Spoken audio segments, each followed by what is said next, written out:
Hello, ഒരു weekend day കണ്ടാലോ? ക്ലീനിങ്ങും പ്രിപ്പറേഷനും സ്റ്റോക്കും എല്ലാം കൂടിയാണ് പർച്ചേസിങ്ങിനെല്ലാം പോകുന്നത്. അപ്പോൾ രാവിലെ തന്നെ ഇറങ്ങിയതാട്ടോ. ഒരു ചായയും ഒരു സമൂസയും കഴിച്ച് ഇറങ്ങിയ ഒരു അടയും കഴിച്ചിരുന്നു കേട്ടോ. നല്ല ടേസ്റ്റ് ഉണ്ടായിരുന്നു. അപ്പോൾ എല്ലാം കഴിഞ്ഞിരുന്നു. അതുകൊണ്ട് ഞാൻ ടിഷ്യൂ, പേസ്റ്റ്, ക്ലോറക്സ് അങ്ങനത്തെ ക്ലീനിങ്ങിന് വേണ്ട സാധനങ്ങളൊക്കെ ആദ്യം എടുത്തിട്ടുണ്ട്. പിന്നെ ഫുഡിൻ്റെ സെക്ഷനിലോട്ട് പോയത്. പിന്നെ നമുക്ക് ഇടയ്ക്കൊക്കെ ഗസ്റ്റ് വരാറുണ്ട് കേട്ടോ. അതുകൊണ്ട് ഞാനിങ്ങനത്തെ പ്ലേറ്റ്സ് എടുക്കാറുണ്ട്, ഡിസ്പോസിബിൾ. പിന്നെ ഇതാ മയണൈസ് നല്ല ഓഫർ കണ്ടപ്പോൾ ഞാൻ എടുത്തതാണ് കേട്ടോ. പിന്നെ ഈ സോസ് അങ്ങനത്തെ എന്തെങ്കിലുമൊക്കെ ഉണ്ടാക്കുമ്പോൾ നമുക്ക് ഇടാമല്ലോ. പിന്നെ ഇതാ വെളിച്ചെണ്ണ 16 ദിർഹംസിന് നല്ല ഓഫറാണ് കേട്ടോ. ഇവിടെ അധികം 20 ദിർഹംസിനാണ് ഞാൻ അത് വാങ്ങിക്കാറുള്ളത്. അപ്പോൾ ഞാനത് എടുത്തിട്ടുണ്ട്. പിന്നെ ഒരു സൺഫ്ലവർ ഓയിൽ, നെയ്യ് അങ്ങനത്തെ സംഭവങ്ങളൊക്കെ എടുത്ത് അത് കഴിഞ്ഞ് പോകുമ്പോഴാണ് റവ കണ്ടത്. റവ 5 ദിർഹംസിന് കണ്ടപ്പോൾ ഞാൻ എടുത്തു. ചില റവ ഇങ്ങനെ ഓഫറിൽ വാങ്ങിച്ചാൽ നന്നാവില്ല കേട്ടോ. എന്നാലും ഈ ഓഫർ കാണുമ്പോൾ അങ്ങ് വാങ്ങിക്കുന്നതാണ്. അങ്ങനെ പിന്നെ ഇതാ നമ്മുടെ ചോറ് വെക്കുന്ന അരി ഇതാണ് കേട്ടോ വെക്കാറുള്ളത്. കറി ഇല്ലെങ്കിലും നന്നായിട്ട് കഴിക്കട്ടോ ആ റൈസ്. എന്നിട്ട് ഇതാ പിന്നെ നമ്മുടെ പ്രധാന സംഭവം ഈ ഒരു റൈസ് പൗഡർ. അപ്പോൾ അതിൻ്റെ റൈസ് പൗഡറും പുട്ടുപൊടിയും എടുത്തു. പിന്നെ ഉപ്പ് എടുത്തു, പാലെടുത്തു, മുട്ട എടുത്തു, അങ്ങനെ എല്ലാം വേണ്ട കാര്യങ്ങളും എടുത്ത്. പിന്നെ ഞാൻ കുറച്ച് ചീസ് എടുത്തിട്ടു. പിന്നെ ഈ ഒരു സംഭവം ഞാൻ എപ്പോൾ പർച്ചേസിങ്ങിന് വന്നാലും എക്സ്ട്രാ വാങ്ങിക്കുന്നതാണ്. പിന്നെ ഇതാ നമ്മുടെ ബാറ്ററി, ഇഡലി ബാറ്ററി എടുത്തു.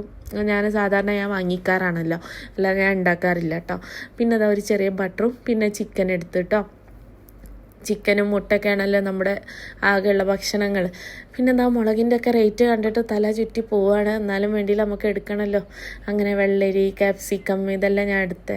പിന്നെ അതാ ചെറിയുള്ളി എടുത്തു. അത് കഴിഞ്ഞ് പിന്നെ വഴുതന എടുക്കാൻ പോയത് കേട്ടോ. നല്ല റേറ്റ് തോന്നിയ വഴുതനക്ക്, വെണ്ടക്കൊക്കെ. അതുകൊണ്ട് പിന്നെ ഞാൻ എടുത്തില്ല കേട്ടോ. പിന്നെ ഇതാ ഈ തേങ്ങ 2.50, 2.75 കണ്ടപ്പോൾ എടുത്തതാണ്. ഇവിടെ ഞാനത് എൻ്റെ വിചാരം ഇവിടെ ഒന്ന് ചിരകി എടുക്കലാന്ന്. ഇവർക്കാണെങ്കിൽ മലയാളവും അറിയില്ല, ഇംഗ്ലീഷും അറിയില്ല, എനിക്ക് ഹിന്ദി അറിയില്ല, ഇയാൾ പറയുന്ന ലാംഗ്വേജ് അറിയില്ല. ഞങ്ങൾ തമ്മിൽ കുറച്ച് നേരമൊക്കെ സംസാരിച്ചിരുന്നു. ഇയാളെന്തെല്ലോ പറയുന്നു എന്നോട്, ഞാൻ അങ്ങോട്ടും പറയുന്നുണ്ട്. ഞാൻ വിചാരിച്ചു ഞാൻ ആദ്യമായിട്ടാട്ടോ ഈ മാളിൽ പോകുന്നത്. ഓഫർ ഉണ്ടെന്ന് പറഞ്ഞപ്പോൾ പോയതാണ്. അങ്ങനെ ഇയാൾ ചിരക്കി തന്നപ്പോൾ അയാൾ എന്നോട് പറയുന്നുണ്ട് അപ്പുറത്തുനിന്ന് എടുക്കാമെന്നാണ് തോന്നുന്നുണ്ട്. പിന്നെയാണ് എനിക്ക് മനസ്സിലായത്. അവിടെ വെയിറ്റ് ചെയ്ത് സാധനം എല്ലാം വാങ്ങി തിരിച്ചു പോകുമ്പോൾ ഇയാൾ ഓൾറെഡി ചിരകി വെച്ചത് അവിടെ ഷെൽഫിൽ കണ്ടപ്പോഴാണ് എനിക്ക് മനസ്സിലായത് അയാൾ ഇതാ ഉദ്ദേശിച്ചത്. അങ്ങനെ തിരിച്ചു പോകുമ്പോൾ ഇതാ തുളസിയും വേപ്പിൻ്റെ ചെടിയെല്ലാം ആൾക്കാർ വാങ്ങി പോകുന്നുണ്ട്. അങ്ങനെ ഇതാ ലാസ്റ്റ് ബ്രെഡൊക്കെ എടുത്തു. ട്രോളി ഫുൾ സാധനങ്ങൾ നിറഞ്ഞത്. ടോട്ടൽ എത്ര ആയിന്ന് പറഞ്ഞുതരാം കേട്ടോ. ഞാൻ ലാസ്റ്റ് അതെല്ലാം എടുത്തു, ബില്ല് അടിച്ചു. ബില്ല് അടിക്കുമ്പോൾ പിന്നെ ഒരു നെഞ്ഞടിപ്പാണ് എത്ര ബില്ല് വരുന്നത്. നമ്മളൊരു കാൽക്കുലേഷൻ വെച്ചിട്ടാണ് പോകുന്നത്. എപ്പോഴും അതിന് മേലേക്ക് ആവാറുള്ളൂ കേട്ടോ.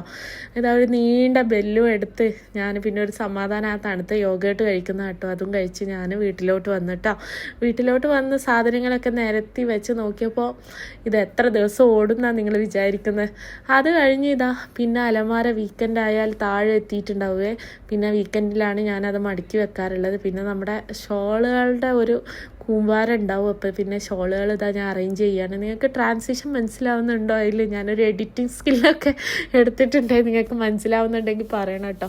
അപ്പോൾ ഇതാ ഓരോ ഷാളുകളായിട്ട് അറേഞ്ച് ചെയ്ത് വെക്കുക. ഈ ഷോളുകളെ ഇടയിൽ കിടന്ന് കുടുങ്ങിയാൽ തന്നെ ഭയങ്കര മെസ്സാവും കേട്ടോ അലമാര. അപ്പോൾ ഞാൻ ഈ ഓർഗനൈസറിലാണ് സാധാരണ ചെയ്ത് വെക്കാറുള്ളത്. വീക്കെൻഡിൽ മാത്രമാണ് കേട്ടോ ഇങ്ങനെ ഓർഗനൈസ് ചെയ്യാറ്, അല്ലാതെ ടൈം കിട്ടാറില്ല. അപ്പോൾ ഒരു കള്ളി ഞാൻ അവിടെ വേക്കൻ്റാക്കി വെച്ചത്. ഒരുപാട് തുണി പുറത്തുണ്ട്, അയലുമലുണ്ട്. അപ്പോൾ അതെടുത്ത് കൊടുത്തിട്ട് മടക്കി വെക്കാനാണ് ഒരു കള്ളി അവിടെ വെച്ചിട്ടുള്ളത് കേട്ടോ. അപ്പോൾ അലമാര ഒതുങ്ങിയപ്പോൾ തന്നെ എനിക്ക് ഒരുപാട് സമാധാനമായേ. അത് തുറക്കുമ്പോൾ തന്നെ ഒരു ആശ്വാസമാണല്ലോ. അല്ലാന്നുണ്ടെങ്കിൽ ഭയങ്കര ഒരു ബുദ്ധിമുട്ടാണ് അന്ന് സാധനങ്ങൾ കിട്ടാൻ വേണ്ടിയിട്ട്. അപ്പോൾ അയലിലുള്ള സാധനങ്ങൾ ഇതാ അവിടെ ഉണ്ട്. അത് കഴിഞ്ഞിട്ട് ഈ ഒരു സാധനം നിങ്ങൾ ദുബായിൽ നിൽക്കുന്നവരാണെങ്കിൽ മസ്റ്റായിട്ടും വാങ്ങിക്കണം കേട്ടോ. നിങ്ങൾ എന്തായാലും നാട്ടിലത്തെ പോലെയല്ല, ഇവിടെ നമുക്ക് കൂറേൻ്റെ ശല്യമാണ്. നമ്മൾ ഉറുമ്പ്, കൊതുക് ഇങ്ങനത്തെ സാധനങ്ങളൊന്നും നമുക്ക് ഇവിടെ ഇല്ല.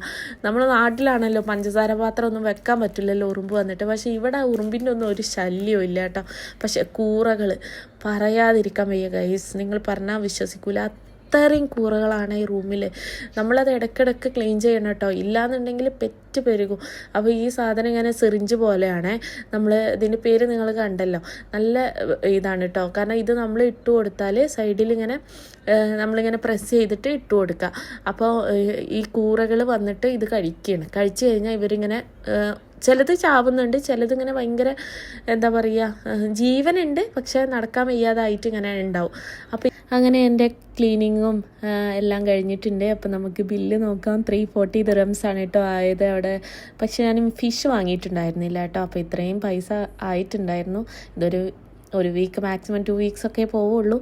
അപ്പോൾ അതൊക്കെയാണ് ഇന്നത്തെ വിശേഷങ്ങൾ. സബ്സ്ക്രൈബ് ചെയ്ത് പോടോ. അപ്പോൾ താങ്ക് യു ഫോർ വാച്ചിങ്.